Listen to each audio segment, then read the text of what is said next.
मेडिस्टैंड अपनी बीमारी को समझिए। प्रोफेसर अजीज़ुर रहमान फ्रॉम मेडिस्टैंड अपनी बीमारी को समझिए। ये एक वीडियो एक कंडीशन है जिसको बोलते हैं फ्रोज़न शोल्डर। ये उसके बारे में है। ये फ्रोज़न शोल्डर से क्या मुराद है कि जो हमारा शोल्डर जॉइंट है ये इस तरह से होता है कि ये यूं यूं घूमता है। ये उसका सॉकेट है और इसके अंदर ये घूमता है। हम आगे को पीछे को ऐसे जैसे मर्जी मूव करें चारों तरफ हो जाता है ये, लेकिन यूँ समझिए वो पकड़ लेता है यहाँ से। वो जो कैप्सूल है जिसके अंदर ये हमारा ह्यूमरस है, इसका जो हेड है वो ऐसे पकड़ लेता है। तो टिपिकली ये बाजू पीछे नहीं जाता, ये ऊपर नहीं जाता, और जब हम करने की कोशिश करते हैं तो बहुत ज़्यादा दर्द होती है। यहाँ पे दर्द होती है और यहाँ पे दर्द होती है। ये पेन जो यहाँ पे होती है वो रेफर्ड पेन होती है।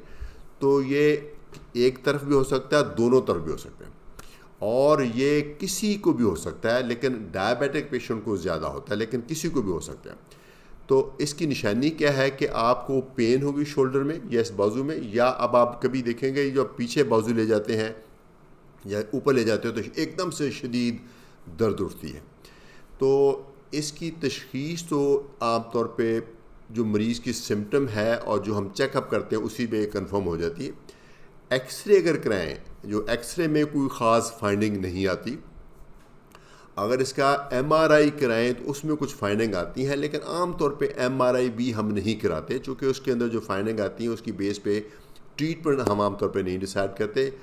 इसकी ट्रीटमेंट क्या है? इसकी ट्रीटमेंट बुनियादी तौर पे तो वेट एंड सी है, क्योंकि काफ़ी अच्छा चांस है कि ये कुदरती तौर पे जैसे हुआ है तो ऐसे कुदरती तौर पे ठीक हो जाएगा, लेकिन काफ़ी टाइम लग सकता है, 6 महीने साल भी लग जाते हैं।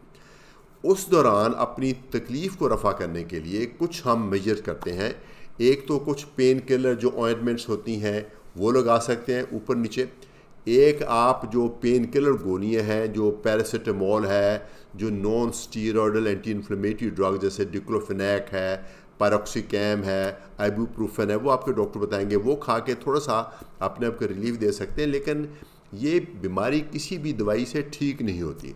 कुछ बहुत सिलेक्टेड केसेस में डॉक्टर स्टीरॉयड भी देते हैं, लेकिन अगर ये आपको बहुत तंग कर रही है, अगर फ्रोज़न शोल्डर आपका बहुत ही ज़्यादा आपको हैंडीकैप कर रहा है, आपका काम ऐसा है कि इसके बगैर गुजारा नहीं होता, आप वेट नहीं कर सकते फॉर नेचुरल रिकवरी, तो फिर आप अपने डॉक्टर से मिलें और वो यकीनन आपको शायद ऑर्थोपेडिक सर्जन को रेफ़र करेंगे।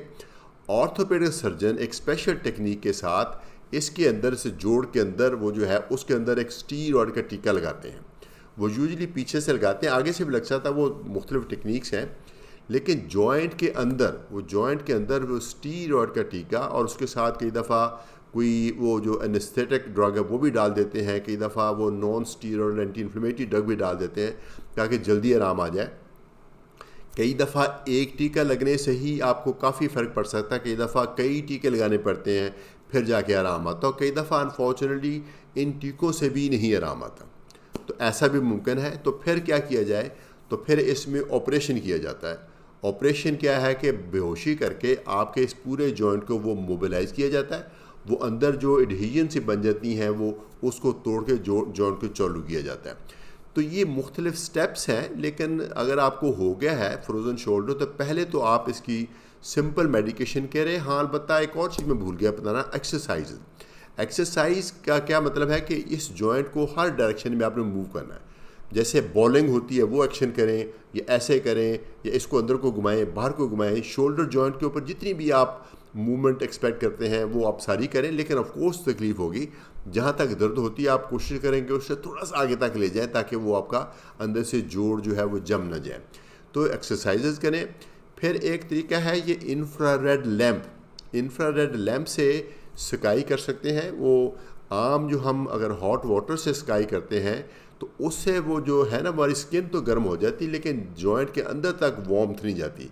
तो ये जो है स्काई करने वाला लैंप है, इंफ्रारेड लैंप, मुख्तलिफ ब्रांड्स मिलते हैं, तो वो लेके उसका इस्तेमाल भी कर सकते हैं। वो उसका तरीकाकार ये होता है कि वो पीछे से उसके एक 6 इंच के फासले पर रख के वो ब्राइट सी लाइट होती है उसको ऑन करना है, तो ये जगह एक्सपोज करके उसको वो शौं से वो गर्माइश देगा। वो 10-15 मिनट से ज़्यादा नहीं करना होता है, क्योंकि उसमें स्किन बर्न होने का ख़तरा होता है, क्योंकि उसके अंदर एक ऑटोमेटिक स्विच है, वो 15 मिनट के बाद ऑटोमेटिकली बंद हो जाता है। दूसरा उसका ब्राइट सी लाइट होती है, उसके अंदर ये चाहिए कि बच्चे इसके अंदर बहुत गौर से ना देखें, चूँकि आँख को भी नुकसान हो सकता है।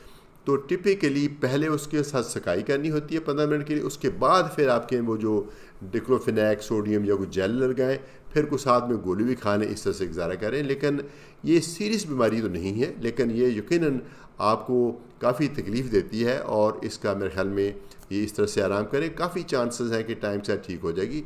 लेकिन जब तक ये ठीक नहीं होती तो जो दवाइयाँ हैं वो सिर्फ उतनी मिकदार में खानी है कि आप थोड़े से कंफर्टेबल हो जाएं, तो अल्टीमेटली इंशाल्लाह ये खुद ही ठीक हो जाएगी।